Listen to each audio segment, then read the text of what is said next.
Hi there. Good afternoon. My name's Dr. Chris Davis. I'm an associate professor of emergency medicine at the University of Colorado School of Medicine. And I also serve as the medical director for virtual health for our health system in Colorado. And our health system is moderately sized, has about 12 hospitals and about 2,000 inpatient beds. But sort of had the privilege in the last 6 months or so to help lead our system efforts to manage COVID 19 via telehealth. So, very excited to talk to you here today, and we'll be talking about remote patient monitoring. So, let me cue that up for you all.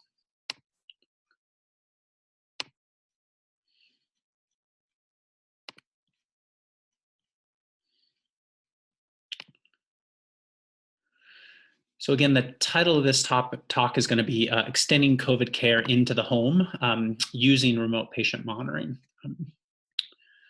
So again, as we all have to do, I have no actual or potential conflicts of interest in connection with this presentation. I will say I will be mentioning some specific products.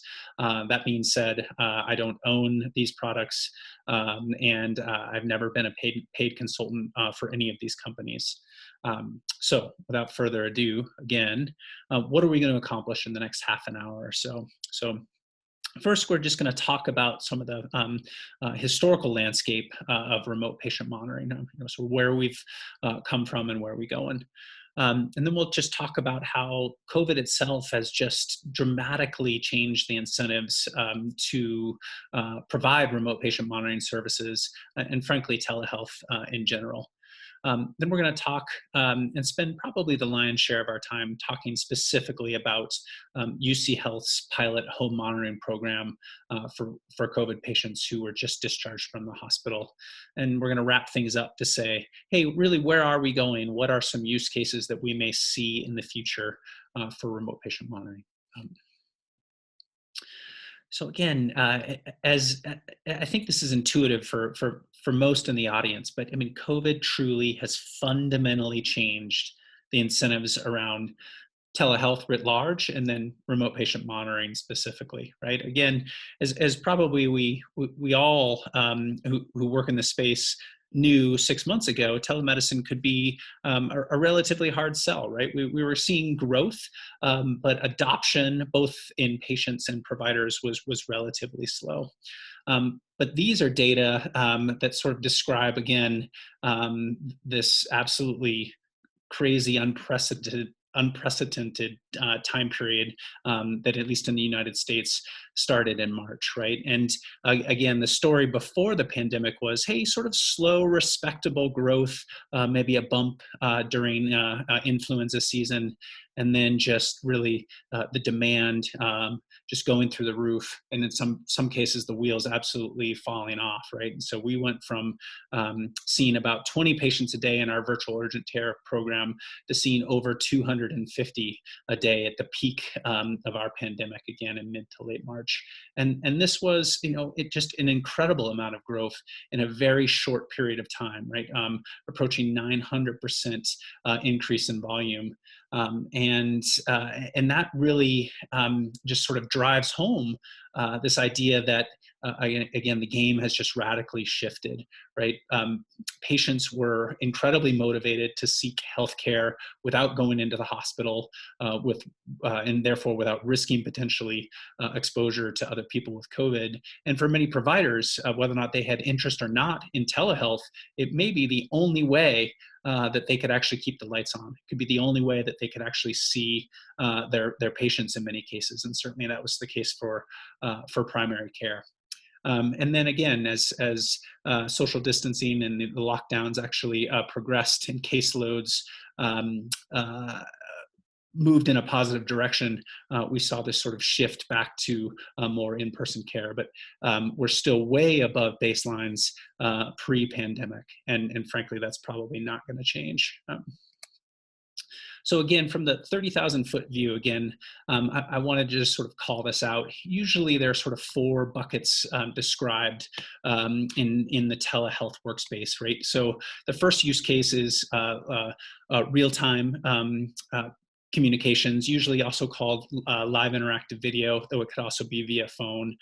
Store and forward is frankly how most radiologists, at least in the United States, work these days, where that image may be captured, frankly, anywhere in the world, and they might be in their basement reading those images thousands of miles away.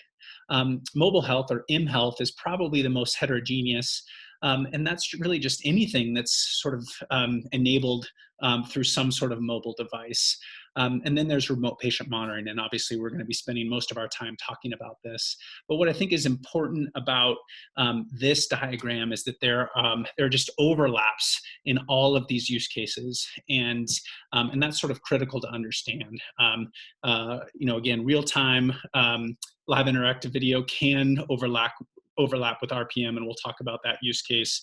Mobile health, certainly mHealth is facilitated, right, just through mobile devices. You got to have that in many cases for a robust, scalable RPM program. So, what is the milieu? What's the context? How and why can RPM work, right? I mean, so part of this is that we are just, for better or for worse, incredibly digitally connected in this day and age. And this just isn't in higher income countries. This is certainly, while these data are from higher income countries, I think it's a phenomenon that's probably more global. And we reach for our smartphones 80 times a day. And again, that's it's also a depressing statistic, but it is one that sort of allows RPM to actually happen. And so does Moore's law. Again, this is the law that says, hey, the amount of these tiny transistors that I can fit on a circuit board is going to double every 2 years. And what that has enabled is just these incredibly powerful computers in both in our smartphones and other mobile devices, right? That just allow this transfer and capture of data. And then there's just sort of an inherent interest, at least I think a lot of people are interested in trying to take more control of their health, and having a device that lets them see metrics that are related to their health and wellness, I think empowers patients both in the United States and likely abroad. So again, this idea that, again, even pre-pandemic, 1 in 5 Americans were using some kind of fitness tracker, right? And that was sort of what I call yesterday's remote patient monitoring, right? And this really fit into this bucket more around wellness and health rather than healthcare. But that even pre-COVID had started to shift, right? And so today's remote patient monitoring, we've just seen an explosion in the amount of devices that can capture healthcare-related data. Again, we've got sort of a wearable device that operates as a ring here that can capture temperature, movement, sleep quality data. This is a much bigger device, but is able to actually capture real-time continuous vital signs, and this is designed to be worn in a hospital setting. And then we have this sort of proliferation in what we call sort of bio patches, and these are sort of almost band-aids with actually circuitry on them that can capture a whole host of, and frankly, expanding healthcare data from heart rate to temperature to movements, and likely soon things like single lead EKG as well. And so that really, again, that's sort of foundational to expansion of RPM, is this explosive growth in these devices. And all of this really sort of fits into this larger story around the Internet of Things, right? So back in 2003, right, the number of people greatly outnumbered the number of things that were connected to the Internet. But if we fast forward again to 2020, today, that paradigm is entirely flipped. And frankly, everything, or nearly everything, I won't say everything, but so many things are connected to the Internet. And we are frankly, therefore, awash in data, right? But that has changed, again, this whole paradigm in healthcare data, right? So if I were, a primary care physician a couple of decades ago, and I wanted to actually monitor your creatinine, well, first I'd have to see you in the office, and I'd have to say, hey, I'm going to maybe I'll handwrite an actual order for a CBC or a creatinine. You as the patient, probably maybe the next day or maybe next week, would actually have to go to the lab, and then you might get the result mailed to your physician. I mean, this is just something that could actually take days to weeks. Sort of the first leap and revolution in sort of healthcare data has sort of come in point of care testing, right? So now I'm the same primary care physician. I want to get that CBC. Maybe I can just do that test right in the office and get that actual data in minutes. But these on-body sensors or wearables are facilitating sort of real-time actual sort of harnessing of data. So I don't even have to wait minutes now. I might be able to see data that's sort of coming from the patient in relative real time. And that is really sort of a game changer here. So again, it begs the question of, we're living in this smart world. We've got some self-driving cars. We have our smartphones. We have smart homes that can sort of know when I'm home or not and change the temperature. Are we there yet with healthcare? And I guess it's a sort of rhetorical question about whether or not RPM and remote patient monitoring is actually going to help us realize this vision of smart healthcare. So what are the barriers to RPM? And there's two enormous ones, and not that they're not insurmountable, but it's very important to call them out. So the first is, again, it's all well and good to have fitness trackers, Apple Watches, Fitbits, et cetera. But most of the data generated by these devices are not integrated meaningfully into electronic health records, right? And again, sort of the common story might be that, hey, maybe you're a middle-aged gentleman and you have some palpitations, and you see on your Apple Watch, hey, that sort of looks like a funny rhythm, and you make an appointment with your primary care provider. You have to go into the office, and they can't see the data other than looking at it on the watch itself, right? There's just a lack of integration, and whereas the ideal state is, hey, that data is actually getting pushed to the provider, especially if it's meaningful. And then it sort of flips the push-pull, and maybe the physician actually sees that dysrhythmia and calls the patient and said, hey, how are you feeling earlier this morning? We saw something funny come through. When that becomes widespread, again, we're gonna have sort of, again, another game change in this space. But the other side of that coin is, the amount of data that providers are going to have to sift through is absolutely enormous. And again, there's a sort of a data tsunami that we're already in the midst of, and frankly is probably going to get worse in the coming months and years. And so we're going to have clinical decision support, likely through artificial intelligence, to help us sort and queue that data into data that is meaningful and actionable, and then so we can sort of discard the rest. And so again, for RPM to fully realize sort of its potential, both of those things need to be in place. So let's sort of slip into our actual use case here. And again, this was Colorado in March of 2020. Again, most of the hospitals were at or near capacity in Colorado. There was a significant shortage on PPE. And again, at the time, not that we know exactly what sort of COVID looked like and can track its course, but certainly in March, we had far less clinical experience with how to manage these patients and what could happen to them. So that was the backdrop to say, hey, can we actually leverage one of these telehealth tools, specifically RPM, to make a difference here? And if folks haven't read this editorial by Dr. Hollander out of the Jefferson System, it's just a great read and really lays the case for, again, telemedicine, both for COVID-19 and for future pandemics. So we sort of dreamt up this program that we called, again, the COVID RPM pilot, and it was how could we take patients who'd been in the hospital. That was largely who we wanted to focus on, because we'd seen them a little bit longer. We had a better sense of what their course could be. How could we potentially shorten their hospital course and get them back to home with some sort of safety net? And this is where I do want to pause for a second and say again, there's a spectrum of sort of use cases in the RPM world, and it goes back again to these overlapping Venn diagrams here, and there's sort of a spectrum of RPM from sort of low tech, low fidelity, where again I had colleagues from other parts of the United States who were doing similar things. They were discharging patients, but just with a pulse ox device that wasn't connected in any way. But then they were doing sort of scripted and structured callbacks by video after a discharge, had the patient put on their pulse ox device, hold it up to the screen and say, hey, yeah, you're looking pretty good. That's looking at 93%. Or, oh my, your pulse ox right now on your max oxygen is 82%, and we need to bring you back into the actual hospital.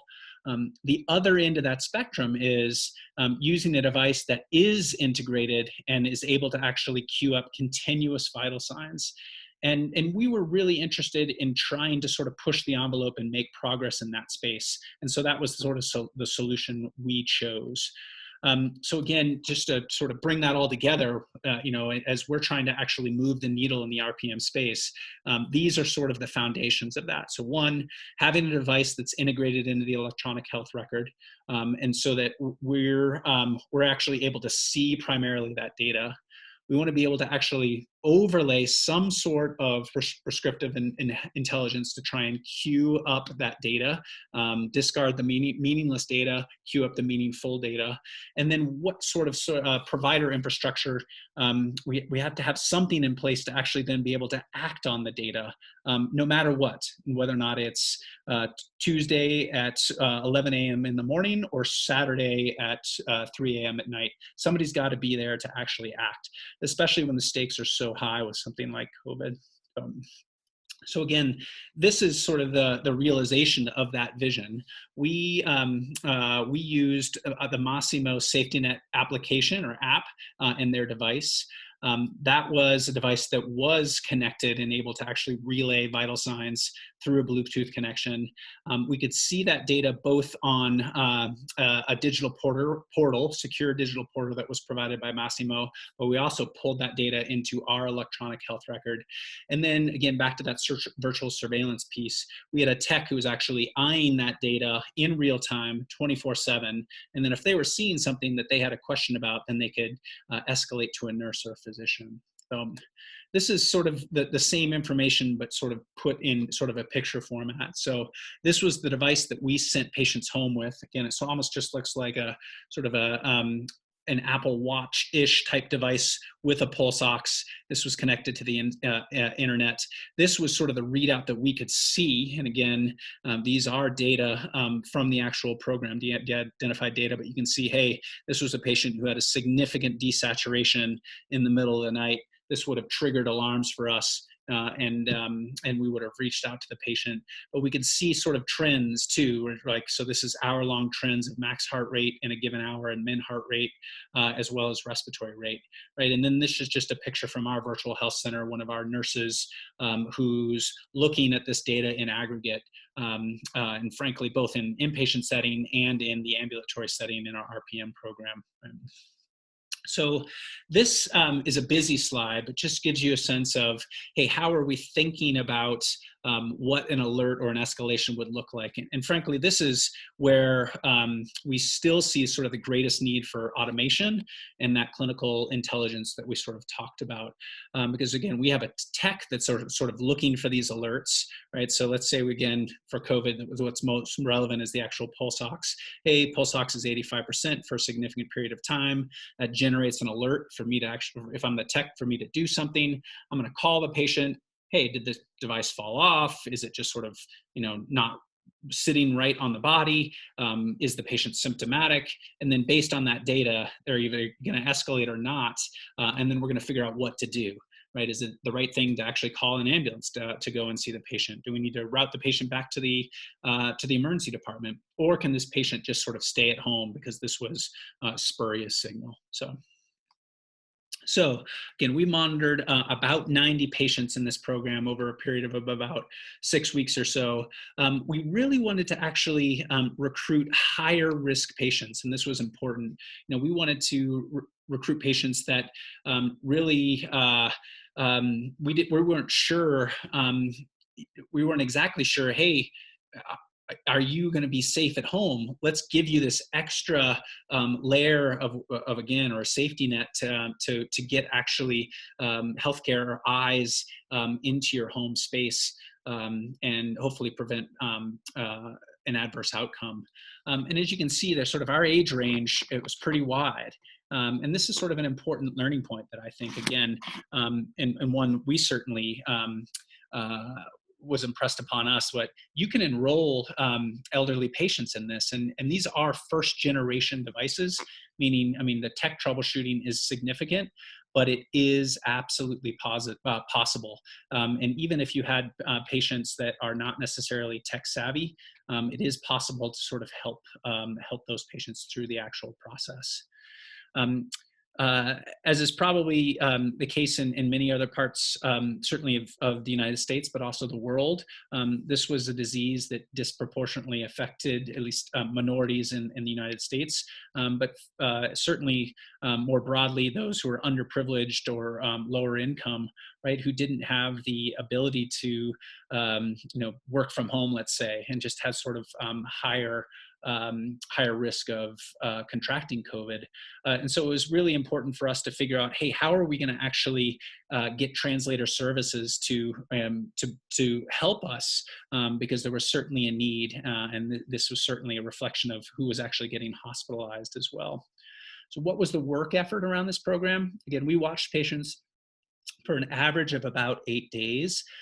We probably made a couple calls a day to each of our patients. Usually we were watching around 15 patients at once, 10 to 15 or so.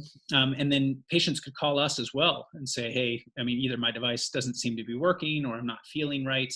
And so we had about 30 minutes of touch point each day as sort of an average, a running average. To give you a sense about, so what is sort of the scaling of resources that I might bring to bear for a use case like this. Outcomes, I think this was certainly some of the more important data that we generated out of this project. So one, we had a rescue rate of about 10% of the cohort, and the vast majority of the time this revolved around home oxygen. We had a use case where we sent someone home, discharged them with sort of a portable tank. They said, hey, yep, I've got oxygen at home. They got home and they didn't. And they were on, basically, we were monitoring them as they made that transition from the hospital to home. We're able to see that their oxygen had run out, and then we're able to deploy home oxygen resources quite expeditiously to save them a return visit to the emergency department. So that was a good save. Had another patient where their oxygen, somebody was quite sick, but their oxygen fell off in the middle of the night. Their nasal cannula fell off, and they desaturated significantly. We're actually able to call the home. The patient didn't actually wake up. We were able to reach a family member, and they were actually able to wake up the patient, place the patient back on home oxygen, got them feeling better, and again, prevented another emergency department visit and potentially a hospitalization. So the readmission rate in this cohort was about 5%. The readmission rate at our sort of larger COVID cohort in our whole health system was also about 5%. So similar, but I still interpret that as a bit of a win, because again, we were taking the sicker patients who were getting discharged from the hospital with COVID, and we saw similar readmission rates there. So that's at least non-inferior, and if not an actual positive. And then most importantly, there were no deaths. Again, ideally, in a remote patient monitoring program, you're able to start when the sort of the clinical stakes are perhaps a little lower. Again, COVID didn't afford us that convenience. So I'm glad that we got some operational experience without a potentially horrific clinical outcome. So again, what's the summary on the lessons learned? Again, the tech, which in the IT infrastructure is never the hardest part. And I think that holds true in telemedicine too. It's all about integration and change management. And remote patient monitoring is particularly multidisciplinary. And again, operationally working out, I mean, hey, housing, hey, how can we do remote patient monitoring in a homeless population? How do we really dial in home oxygen? How do we get sort of the speed dial to the agencies to deliver this and get a promise for them to say, hey, yep, we're gonna make deliveries in the middle of the night so that we can save readmissions.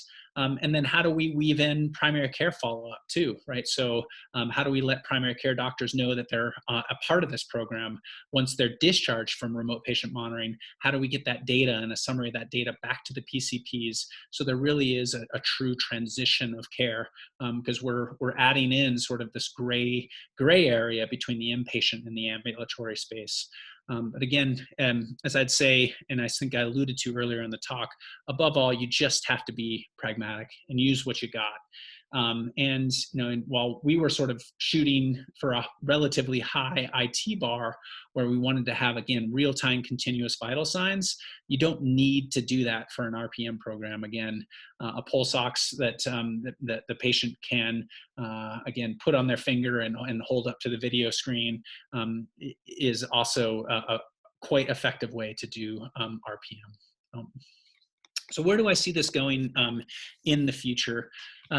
Again, I think this is just sort of the start. And I see, again, wearable technology, RPM, paired effectively with artificial intelligence is going to be sort of a resource triage tool in a whole host of spaces. And we're going to sort of talk specifically about the inpatient space, right? So we just don't have a great sense of who really needs telemetry monitoring and who doesn't need it, and who needs the step down unit versus the floor or versus the ICU. So I see a period in the future where everyone gets some sort of wearable device right when they get into the emergency department or right when they're admitted, and they're monitored for a period of 4 or 6 hours. And based on that data, that helps us decide, hey, based on heart rate variation or just their sort of vital signs in general, that's going to help make this decision about their level of care, right? So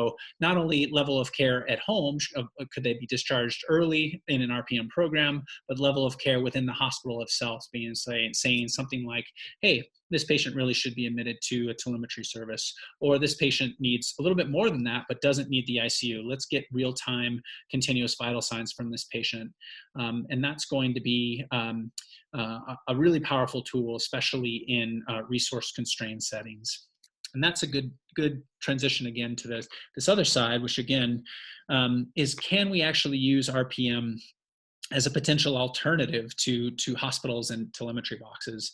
And this is really just, unfortunately, just about resources and dollars and cents. And hospitals and inpatient beds, they cost millions of dollars, and telemetry monitors cost thousands of dollars. But these wearables right now already only cost in the hundreds of dollars, and probably at scale, they're going to cost even less. And so is this an opportunity to say, hey, if we have a wearable, a lower risk population, can we even avoid hospitalization and save that limited resource, i.e. that inpatient bed, for that sicker patient? Because they're probably, we're going to have to be more efficient if we're actually going to be able to sort of provide universal access to healthcare to everyone that actually needs it in the world. So I look forward to your questions in the breakout section, and look forward to continuing this conversation. Again, greatly enjoyed being able to bring this to you. Thank you to the hosts of this remarkable conference, and hope to speak with you soon.